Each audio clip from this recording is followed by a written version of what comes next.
বছর হয়ে গেল। 6 বছর ধরে আমি শুধু ভেবেই যাচ্ছি আমি ভিডিও ছাড়বো, ভিডিও করব, ব্লগ করব। মনে সাহস করে উঠতে পারছি না, বা নিজের মনটাকে স্থির করে উঠতে পারছি না বলতে পারো। আগে আমি ভিডিও করতাম, প্ল্যাটফর্মের নাম ছিল ভিগো ভিডিও।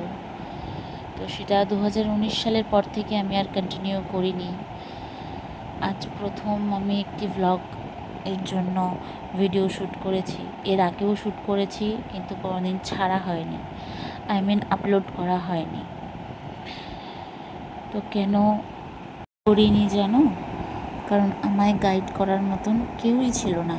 আমি আগেও জানতাম না, ইভেন এখনও জানি না কিভাবে ভিডিও শ্যুট করতে হয়, কিভাবে গুছিয়ে কথা বলতে হয়, কিভাবে এডিট করতে হয়।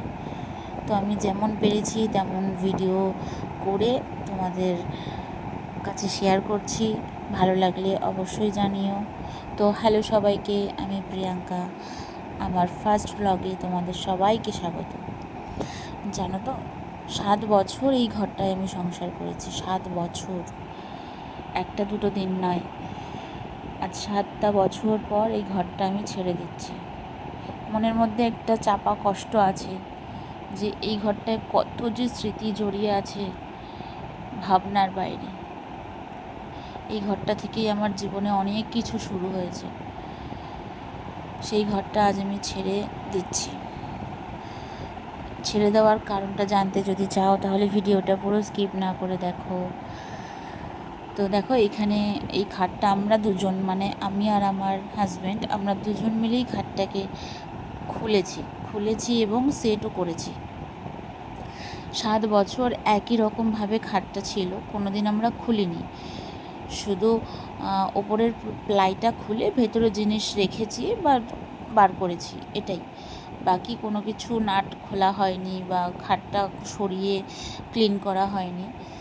তো আজ প্রথমবার আমরা দুজনে মিলে এটা খুলেছি।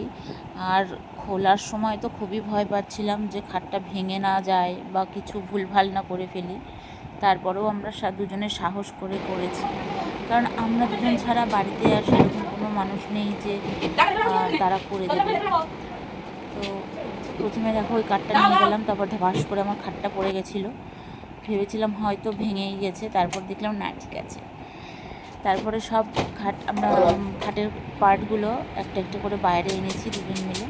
এখানে দেখো আমি একটু ঝেড়ে নিচ্ছি, ধুলো আছে। আর ধুলো থাকলে তো যখন খুলেছি তখন ভাবলাম যে খোলা যখন হয়েছে তাহলে একটু পরিষ্কারই করে নিই। পালিশ করতে গেলে মোটামুটি প্রায় 7 থেকে 8 হাজার টাকা চেয়েছিল, এই কারণে আর পালিশ করতে দিইনি। ভাবলাম যে 7 বছরেরই তো খাট, তার এমন কিছু খারাপ তো হয়নি, একটু মুছে টুছে নিয়ে আবার ইউজ করা যাবে। সেই কারণে আমরা দুজন মিলে এখানে মুছতে বসে গেছি। তো প্রথমে একটু ঝাঁটা দিয়ে ধুলোগুলো ঝেড়ে নিলাম, তারপরে শুকনো কাপড় দিয়ে, সুতির কাপড় দিয়ে একটু মুছে নিয়েছিলাম। তারপরে এখানে দেখো আমি নারকেল তেল দিয়ে খুব ভালো করে সব জায়গায় মাখিয়ে দিচ্ছি। নারকেল তেল দেওয়ার জন্য না খাটটা একটু বেশি চকচক করছিল। হ্যাঁ, এটা খুব বেশি দিন থাকবে না, কিছুদিনেরই চকচকে ভাবটা থাকবে, কিন্তু তবুও না ভালো লাগছিল, নতুন নতুন লাগছিল। তো খাটটা যখন শুরু করেছি মুছতে, তখনই আমার মেয়ে বলছে, মা আমার খিদে পেয়েছে। তখন বেলা বাজে 3টে। এই কারণে খাট মোছা বন্ধ দিয়ে হাত ধুয়ে আমরা সবাই দুপুরের খাবারের জন্য মানে লাঞ্চ করতে গেলাম। তো লাঞ্চ করে এসে দেখো আবার খাট নিয়ে বসে পড়েছি। এখানে আমার মেয়ে বলছে, মা আমিও খাট মুছবো। আমি বললাম ঠিক আছে মোছ।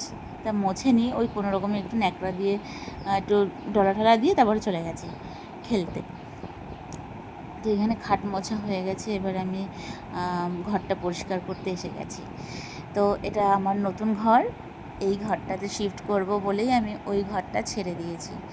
হ্যাঁ, ওই ঘরটাতে স্মৃতি অবশ্যই আছে, কষ্টও আছে, কিন্তু মনের মধ্যে একটা আনন্দও আছে যে আমি একটা নতুন ঘরে প্রবেশ করব।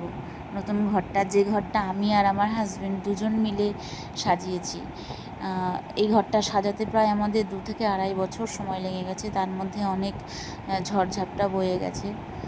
তারপরেও ফাইনালি কমপ্লিট হয়েছে আমাদের ঘর।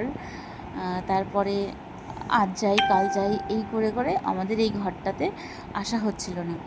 আজকে হঠাৎ করেই মাথায় আসলো যে না, তুমিও ফাঁকা আছো, কাজের চাপ কম আছে, আমিও আজকে ফাঁকা আছি, চলো। সেই কারণে আমরা লেগে পড়েছি। এই দেখো খাট মোছা হয়ে গেছে, এখন নিয়ে আসছি ঘরে।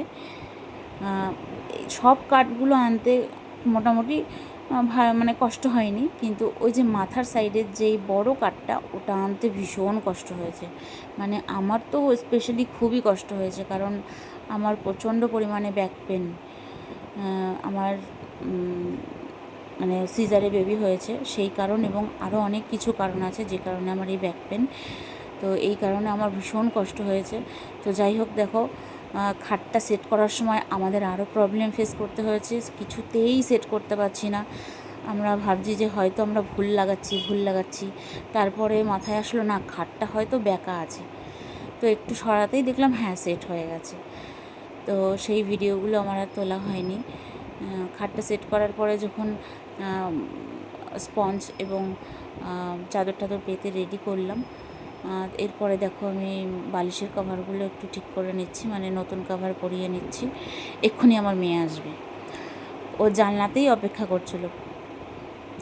আর এসে দেখো নতুন নয়, মানে ভালো করে দেখেছে নতুন ঘরে বেড পাততে। তো ও না খুব আনন্দ পাচ্ছিল, আনন্দের চোটে বারবার খালি খাটে নেমে পড়ছে আর এসে চাদরটাকে গুটিয়ে দিচ্ছে লাফাতে লাফাতে। আমি একটু মাঝে মাঝে বকে দিচ্ছিলাম যে এরকম করিস না বাবা, আমার কষ্ট হচ্ছে এগুলো করতে। তো বাচ্চা মানুষ, কে কার কথা শোনে, ও ওর মতন নেচে যাচ্ছে। জানো তো, এই বেড কাভার, এই যে 5 সেটের বেড কাভারগুলো আমার ভীষণ ভালো লাগে। এগুলো মিশোতে খুব কম দামেই পাওয়া যায়। তো এটা হচ্ছে ফাইনাল লুক আমার ঘরের। কেমন লাগছে সবাই একটু জানিও।